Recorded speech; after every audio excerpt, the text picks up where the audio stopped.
Hi everyone, this is Gavin from Gavin's Gadgets. And today's quite special. I've got a range of LightwaveRF devices because I wanted to try and sort out a different solution for managing various lights and other connected home devices. I've got a whole range of different things at the moment, from weather stations to hue bulbs and all sorts of bits and pieces, and security as well.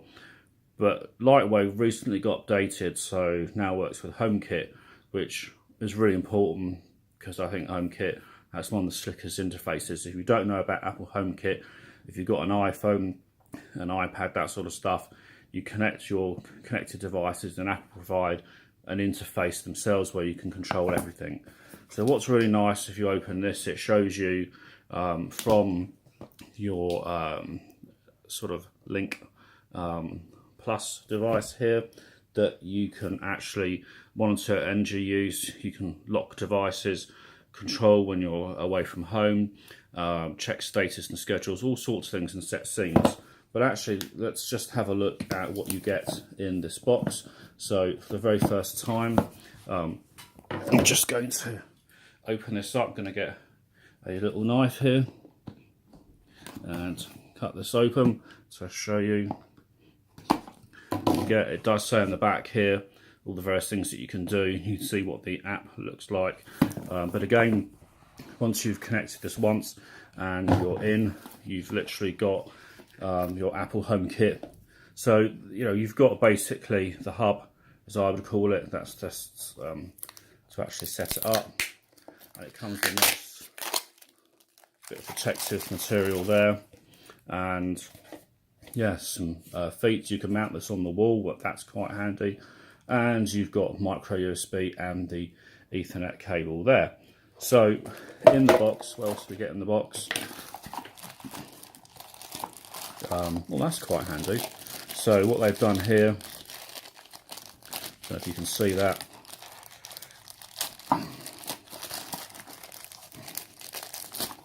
but you've got, bring that a bit closer, you've got a couple of connections there in this multi-plug.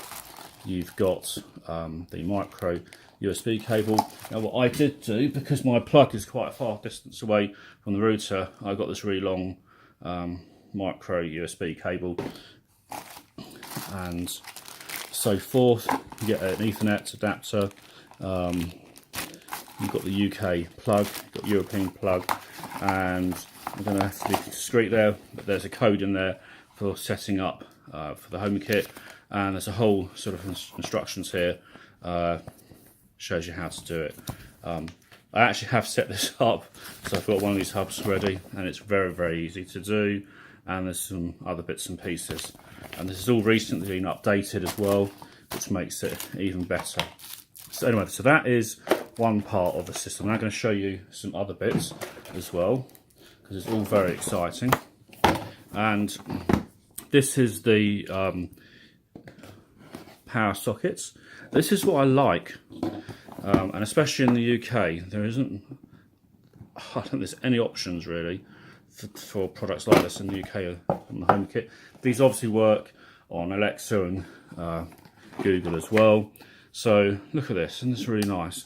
So what you've got, depending on if you need the extra depth, you've got this depth plate here to allow more depth, and it literally just goes into the wall, and you've got control over your sockets now remotely. Now this is a really good solution. Instead of having these big bulky adapters that sit over the top, you've got this set up here, and what you can do with this is you can remotely lock socket, you can have all off and scenes, and you've got status and monitoring as well in terms of power.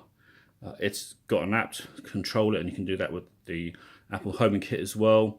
But the nice thing with these is you've actually got buttons, so you can do it remotely, or you can use the buttons to actually turn on or off, and there's a whole host of different options there as well, and they look nice. I mean, look at that. I mean, you can't say they don't look nice.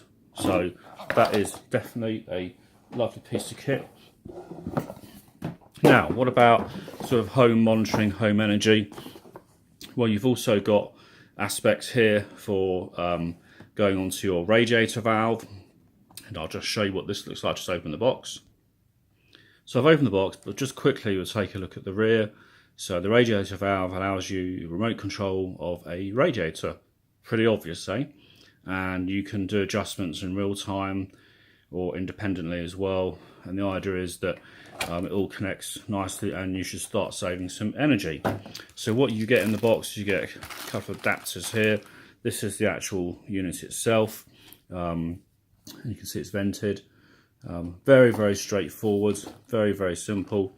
And you've got a whole thing about it as well, and other bits and pieces. So that is the radiator valve, but also what you might need is a thermostat. So they do here the wireless home thermostat, and looking at the back here again, as you'd expect, you can control remotely and independently the sort of temperature, and it's really good. So let's take a look at what this looks like. So in the box, obviously you get the instructions. You also get a few mounting screws and some 3M tape to help as well. It's quite good, I did that. And you have the actual unit itself, and if you pull that down, so you've got all the different instructions. Again, I really like how everything's neat. A bit closer so you can see. I think that's really quite a nice unit. This looks quite good actually, and it's got the various protocols here. So that is the actual thermostat. Pretty cool. Looks pretty good. So the last part of my system that I'm going to have is the Lightwave boiler switch. So this literally completes everything. So it's a whole sort of system, so it matches the thermostat I've just shown you, and pretty cool. So I'm going to show you what this looks like inside. And inside, this is actually really quite simple, as you'd expect, and it does come with some good instructions. But again, this goes on the your boiler itself. So there we have it. Just to sort of recap and show you some of the devices again. You've got the boiler switch, you've got the radiator control here, you've actually got the Link Plus hub itself, which is great. And don't forget that works on Alexa and on HomeKit, Google.